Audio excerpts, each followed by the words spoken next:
We do our best to bring you news from the African world.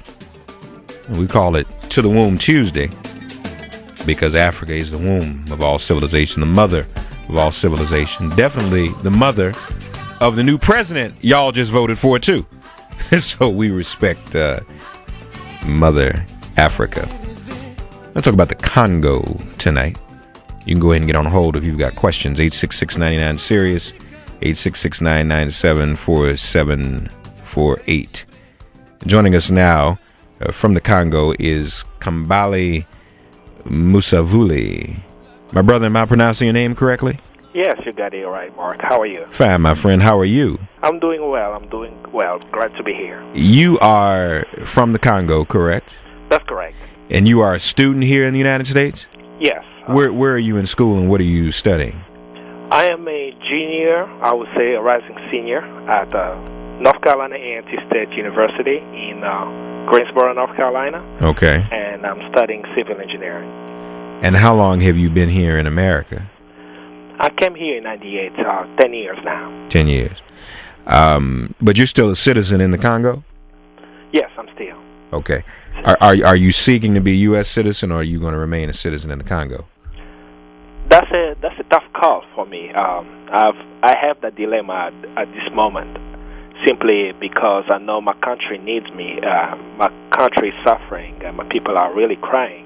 So me changing my nationality to become American, it will make it very tough for me to be able to make fundamental change in my home country. Mm-hmm, mm-hmm. And you all don't have dual citizenship yet. No. Indeed. Well, we need that throughout all of Africa, but that's another discussion. One of the things I try to do, Brother Kambale, as I alluded to, is that there's not enough news and focus on Africa. It's as if nothing is going on there. Most of my audience, myself included, probably has no idea what is really taking place in the Congo. There is civil war the right terminology? Definitely not. When I hear civil war, I feel that people from the specific country are fighting to demand certain rights and bring about the change in the country, but that's not what's really taking place. And specifically talking about what's happening in the Congo, there is a very high resource exploitation happening, which started since the 1800s and is still continuing today. And from that resource exploitation, people just like you are dying. You know, we have now nearly 6 million people that have died since 1996, and half of those deaths are children 5 years old and younger. I mean, just brothers, sisters, cousins, you know, the doctor on your street, the friend from school, just regular people dying. And I know it can be stopped. That's why we're doing some activism work to make sure that it stops. It's just too many deaths, and yet the media and the people in the world do not know this is happening. 6 million people have died since when? Since 1996. Okay. Walk us through this. What has been going on since 1996, please? Yes, Congo was invaded twice, in 96 and 98, by Rwandan. I think you're familiar with the movie Hotel Rwanda. Yes. There was a genocide in Rwanda, and right. They changed the regime. And that regime basically have created allies, I would say corporate allies, who want to have the resources of the Congo. So they provide them with military support and any form of support to be able to access Congo's resources. So in 96, they attacked the Congo, and they've controlled the Congo, the eastern part of the Congo, extracting minerals such as coltan, diamond. And I'm mentioning coltan because it's used on your cell phones, laptop, and DVD players. Yeah. And then the war ended in 97. Then it started back in 98 for the same reasons. Then you find about 4 to 5 main rebel groups funded by corporations. I will continue to mention that. Please. To continue to loot the resources. There was a report in 2001 that the United Nations wrote is called The Illegal Exploitation of the DRC. And in that document, that showed how World Corporation, and I will go specifically what we've run that from 1998 to 2001, they were making $25 million a month on extracting coltan.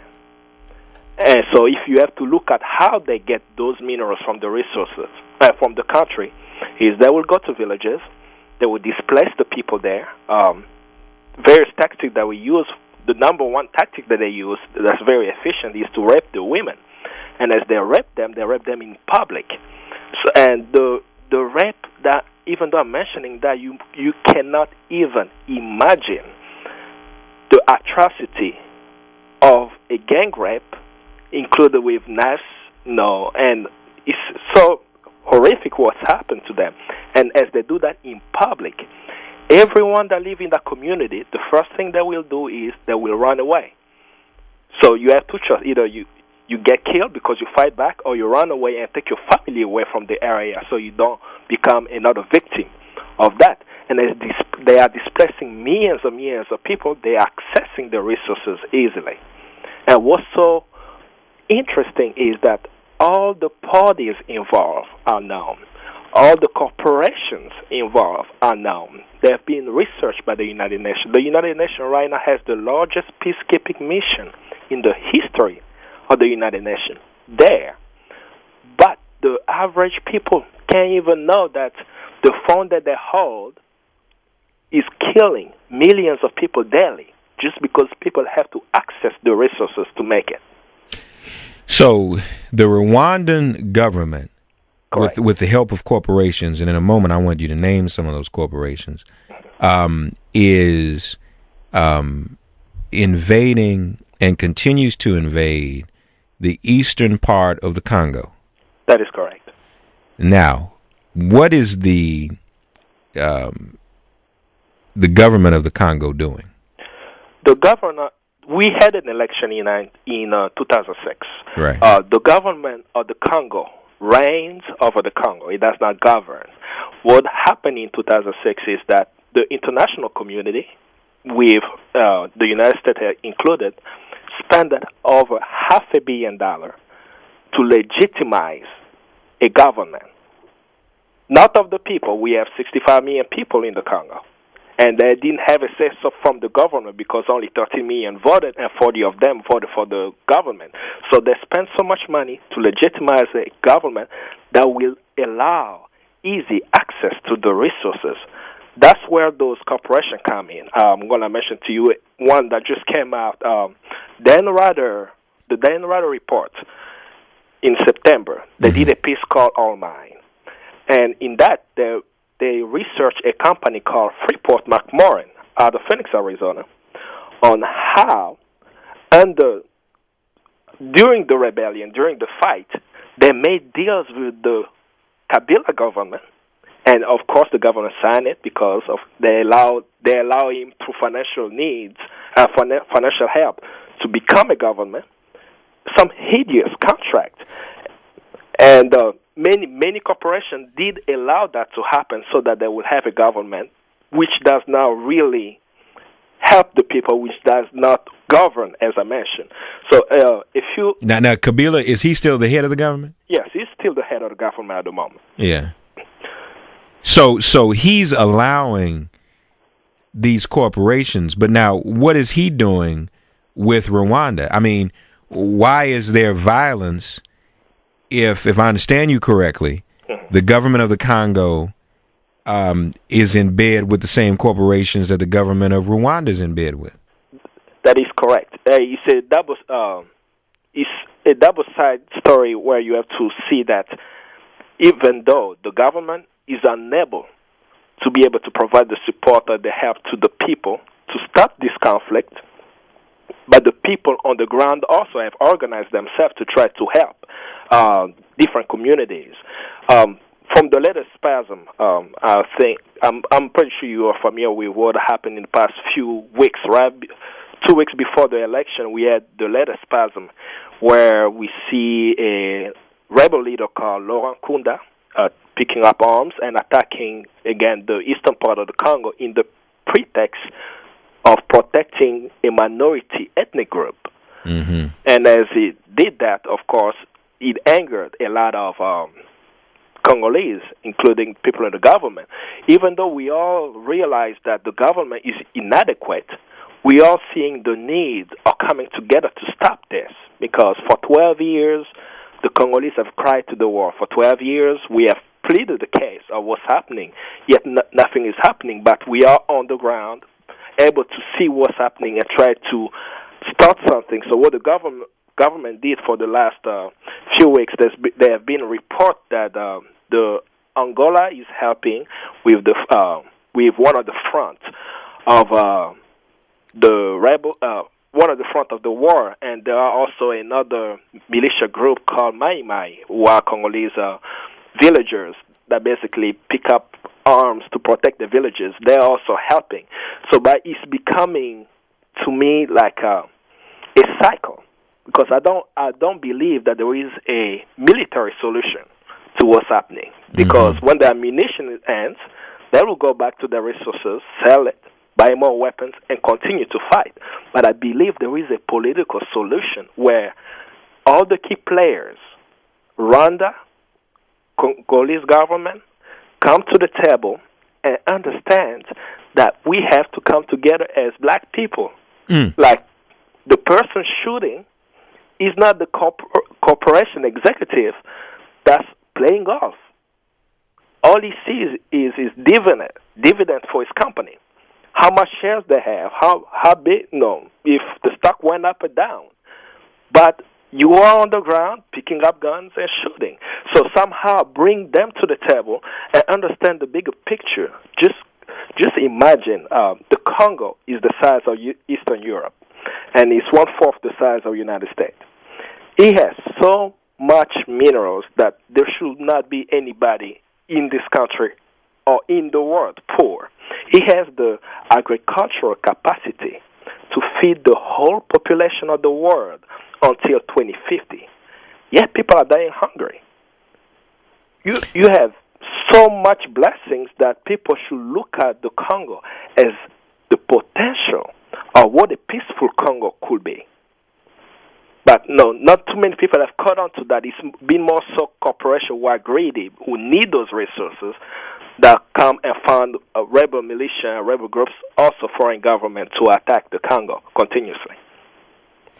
866-99 Sirius, 866-997-4748.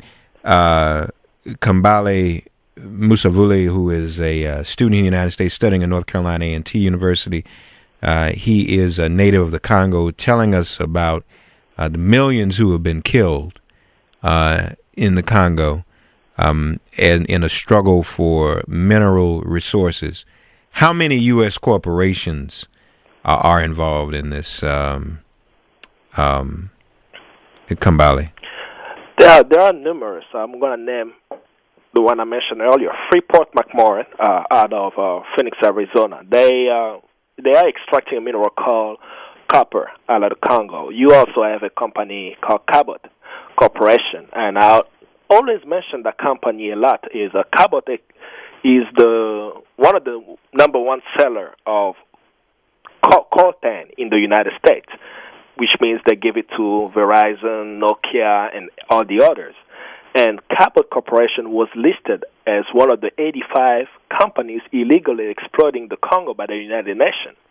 And what's so interesting is that the CEO, the CEO of that company, is the Secretary of Energy of that George W. Bush.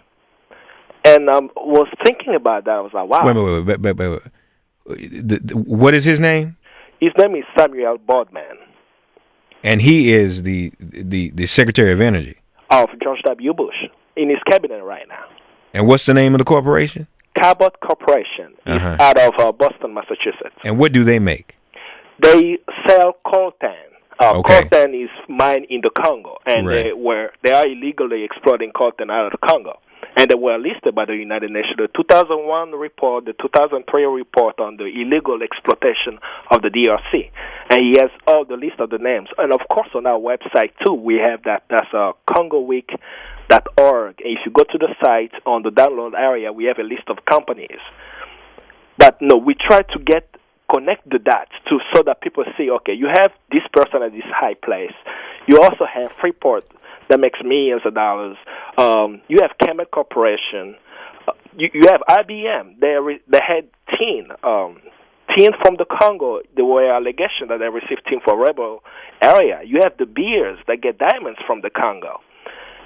And what's so interesting is that this company make millions.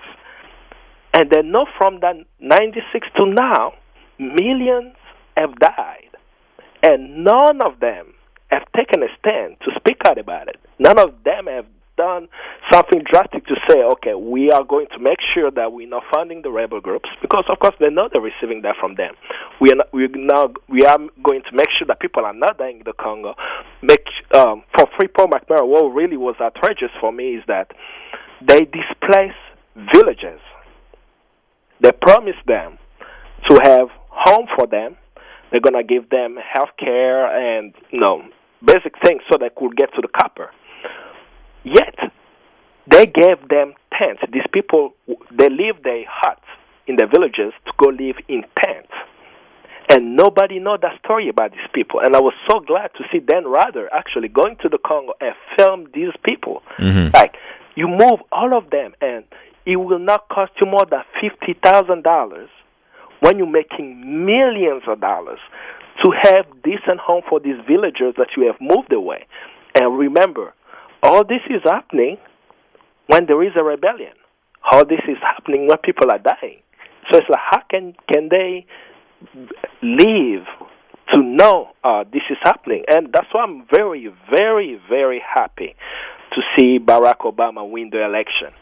Because in 2005, in December 2005, he wrote a bill on the Congo. It was passed in 2006. It's a Democracy Act, sent some funds to the Congo to help different NGOs. And what he stated in 2005 was that if Africa has to achieve its promises, resolving the conflict in the Congo will be critical. So for him to say that at the time, and also knowing that he is very, very well aware of the situation in Congo, I feel that is logical extension to his quote in 2005 when it comes to speaking about African conflict and understanding that the conflict in Africa is always based on resource exploitation. Right. He will be the best person to address that issue and stop it, and also hold these companies accountable for what's happening in Africa. You're confident that he will do that? I am so confident. He has written a bill for the Congo in 2005. Mm-hmm. He was a junior senator out of Illinois. Mm-hmm. Just got there, had issues with the companies leaving Chicago. He worked there, but he still had time to write a bill for the Congo. So that tells me that he's very well, a lot of people are very well aware of what's happening in the Congo and what Congo is so essential. Did you even know that the uranium that was used for Hiroshima and Nagasaki came from the Congo? Wow.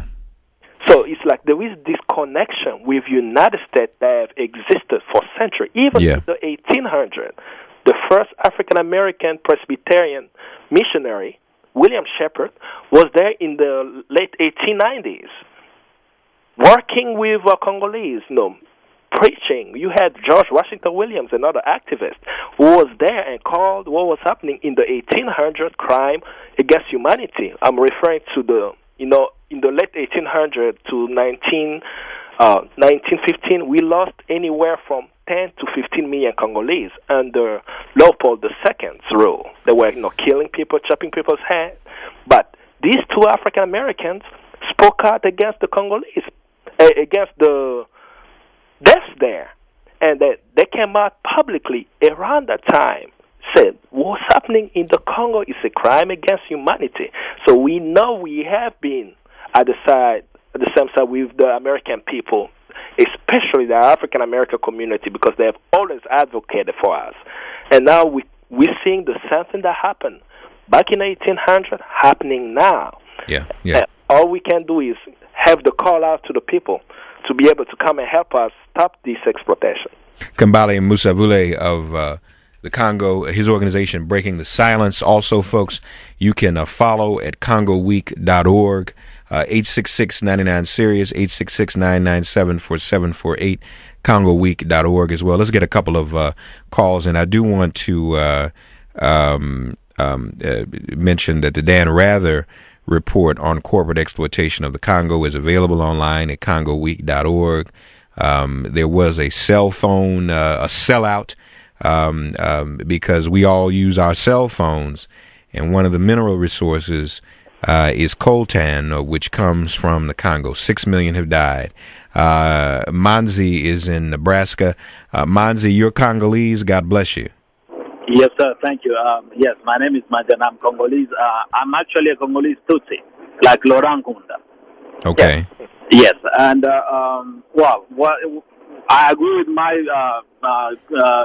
countrymen that Congo has a lot of resources, but we have to put a stop to certain thinking, because people are coming to try to exploit those minerals. We shouldn't always say that it's because of them.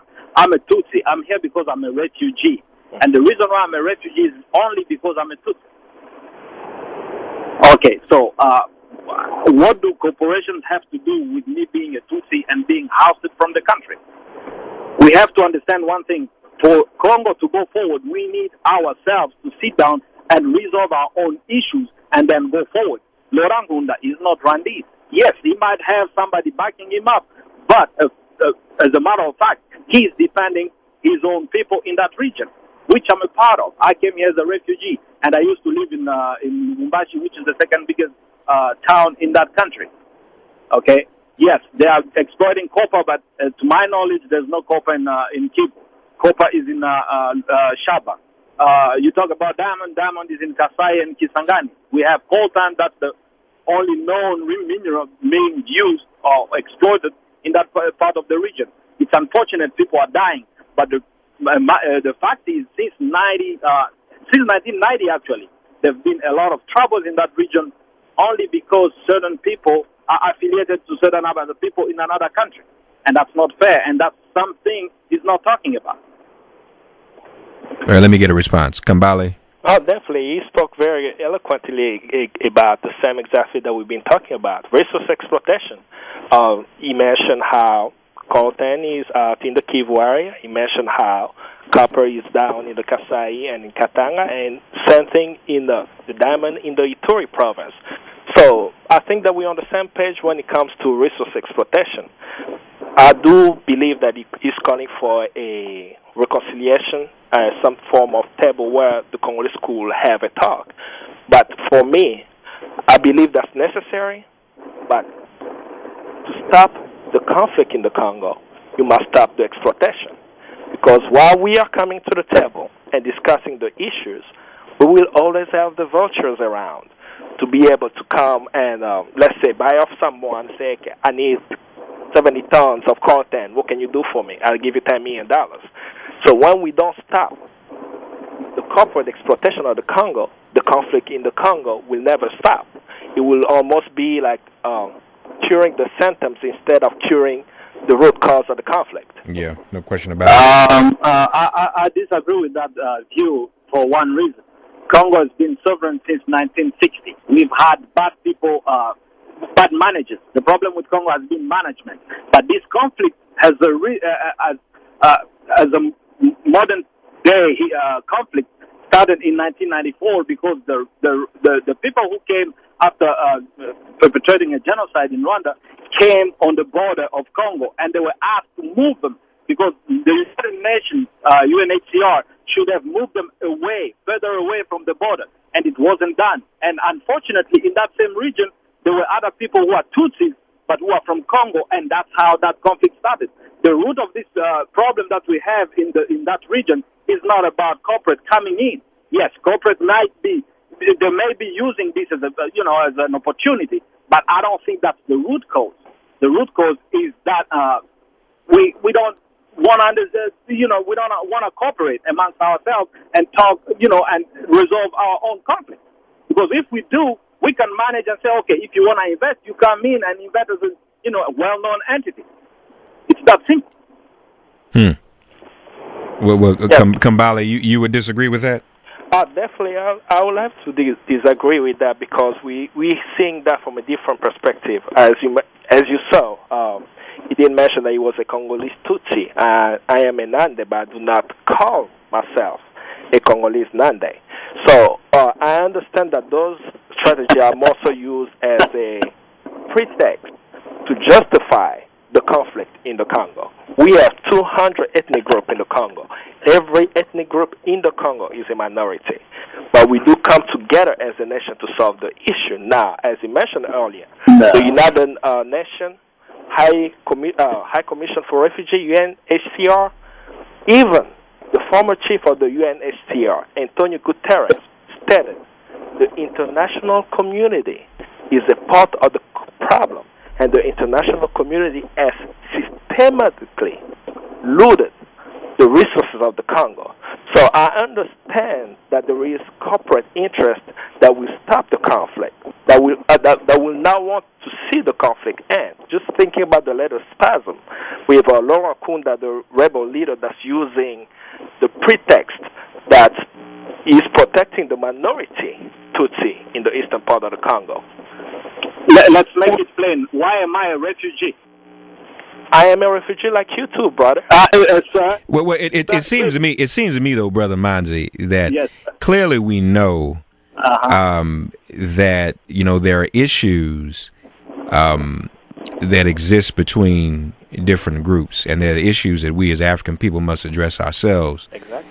But by the same token, I mean, it's not an either or; it's a both and. There is corporate exploitation and neo-colonialism going on in Africa. I totally agree with that, because even the president we had, President Mobutu, he didn't deserve to be a president in the first place. We had our own elected officials. We had our own. Well, Mobutu was CIA. Exactly. I mean, so, and this goes back to Kambale's point. I mean, there have always been outside interests exploiting Africa, and now we have these corporate interests. We just hope, and I thank you for your call, Manzi, that with a new president who is an African, that some of that will change. Jim is in Michigan. Jim, God bless you. You're on the air with Kambale Musavuli. Go right ahead. Yeah, here I'm listening to you pretty regularly, but every once in a while something comes up here that gets me all motivated to dial your number. Okay. Something I read probably 25, 30 years ago, a long time ago, and I've never heard anybody ever talk about it ever since. I read in a book or something about a convention that the European colonial powers were in the 1800s were busy carving up Africa for its resources and all kinds of resources, and they're carving it up like a Thanksgiving turkey or something. And they held this convention, I believe it was in Germany, and I think it was like 1865 or something, so they wouldn't be tripping over each other, and in order to make the exploitation of Africa more efficient, they had this convention where they got together, the colonial powers got together, and they distributed their interest in Africa, and at the same time, they redrew all the borders of Africa away from the natural borders, separating, keeping the tribes together, and it's very much like what happened to Iraq. That's how Iraq was created. We're going to put the Kurds and the Shia and the Sunnis together, and as long as they fight amongst each other, we won't have any trouble with them. Well, they did this thing to Africa, because to this day, you hear about the famine, the war, and the disease, and people think, what's wrong with those people in Africa? Why can't they get along? Well, the fact is that no one ever talks about the fact that they have these artificial borders. Correct. And when the colonial powers moved out, like in the 1960s, they left these people in Africa with this thing around this. I don't know what you'd even call it. I mean, it's destroying those people like it was intended to. And Desmond Tutu was here at Western Michigan University a couple months ago. I was a greeter there, but I didn't get a chance to ask a question. The question, they just had students asking the question, so us old people, we weren't in on that. But what I would like to see, if I had one, I'm serious about this, one wish I could grant upon planet Earth, it was to bring these representatives from these African countries and take them back to whatever building that was in Germany in 1865, if it's still there anyway. Some world leaders, Nelson Mandela is an obvious thought, the Dalai Lama, maybe even Jimmy Carter. He got a Peace Prize, I believe. Get them together. Somebody hit the gavel on the big table there and say, we now decree that Africa can go back to its original natural borders, and the tribes don't have to fight over everything anymore, and everybody go home and live in peace from there on out. Is there any way? Well, I don't know, but let me get a response. So we're short on time. Kambale, the call is right in terms of Africa being divided according to European geography. But Kambale, let me get you to respond. Yes, I don't think that his idea of bringing back the borders will happen. I wouldn't see that happening in Europe, so I don't know why that ideology has to be pushed to Africa to be able to come to its original borders. I believe that any place you have two people, there will always be a disagreement or some viewpoint, but I think that the disagreements are blown out of proportion, and certain things are being put in place to make sure that is blown out of proportion to cause death now. That's the only problem. People can come and sit down at the table and find out what the issue is and fix whatever the issue, and just make sure that the predators are away from the process, not more so the borders. I don't see me telling French folks and Belgians to remove their borders so they could become one country, but more so living in harmony is what needs to be promoted. And I think he was referring to the Berlin Conference of 1885. And that has to be also put in the context. It wasn't European countries. It was Leopold II that founded an exploration of Africa, and for his own personal interest, he decided to carve up Africa and brought other leaders along with him to legitimize his personal property, who was at the time Congo, Rwanda, and Burundi. Yeah, right. Yeah. Jim, I thank you for your call. Brian's in Connecticut. Brian, God bless you. You're on the air with Kambale Musavuli of Breaking the Silence, CongoWeek.org. Go right ahead.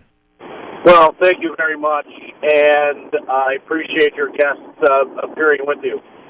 The question I have, and I was pondering, was, there are many foreign interests within Africa as a continent, and aid from various nations, including the United States, can come in other ways than just money. But it occurs to me how much is actually spent in the African continent as a whole, as opposed to, say, one country like, for instance, Israel.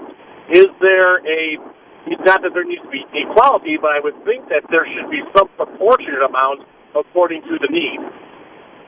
And I just don't know what those representative balances are, and is there a way to, assist by taking a step back and letting people resolve their personal and community interests by themselves? So you're saying withdraw aid? No. I'm saying that I wonder whether the aid is proportionate to the need of a continent. Oh, I see what you're saying. Compared to a single country like Israel. Yeah, I see what you're saying. I think it's disproportionate. How much aid and support is the U.S. government giving the Congo and Rwanda, for that matter, Kambale? Do we know that? I know that with the bill that Obama wrote, it was almost $400 million that was sent to the Congo, but it was mostly for U.S.-based NGOs, and just that, and also for Rwanda, I would say that for last fiscal year 2007, Rwanda received $7 million worth of military aid from the United States, and that does not surprise me to see the Rwandan government using that now to fight in the Congo. But I wanted to stay away from that to put a better perspective on Africa and the Congo. Congo just from a personal point of view, Congo does not need money. Congo needs justice. We have enough resources in that country to be able to help anyone. But what has happened systematically is that the Congolese people have been put in a situation where they are inadequate to govern. So something will happen. They will blame it on the governments, forgetting that the government has a $12 billion debt to the International Monetary Fund, where that $12 billion, we have nothing in the country to show for that $12 billion. And then people will talk about humanitarian aid, speaking specifically about what happened in the past 3 weeks. We have 200,000 people that have fled their homes. They were in their homes since August. They moved 200,000 added to the 1.5 million.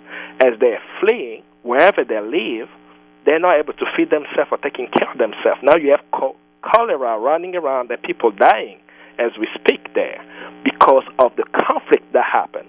So people are being put in a place where the West will have to look like a hero coming to solve it, but not still addressing the issue, because we will continue to have the spasm until the exploitation stops. That's why we are so passionate about going to the people, pointing out who are the key players, how you can help. Send letters to your congressmen, send letters to your representative in your specific countries to be able to stop the exploitation of the Congo. Because if that doesn't stop, we will continue to see millions of people dying. Yes, we do need the help. I mean, the people in those refugee camps, they need food to get to them. But how long are you going to feed them if the war doesn't end? Kambale Musavuli has been my guest from the Congo. You can follow this movement, this story. Please get involved. Please, ma'am, please, sir, at CongoWeek.org. We'll be doing more follow-up on this. Kambale, you have to let us know when you're in Washington, D.C. as well. But we appreciate you, my brother. CongoWeek.org. This is a tragic story. And again, to me, one of the things that we would want a President Obama to address swiftly. Okay? Thank you, Mark. Thank you, man. Let's keep in touch now, okay? I definitely do. All right. Take care of yourself now. It's about 19 minutes before the hour. We'll be back. This is Sirius Left 146 MIP.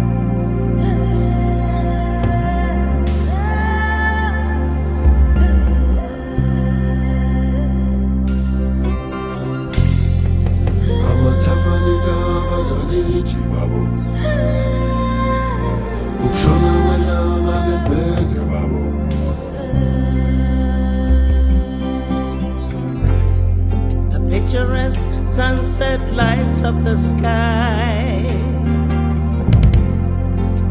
a magical moment of life passing by, romantic rhythms that beat through the night, Mother Nature's gift for you and I. Somewhere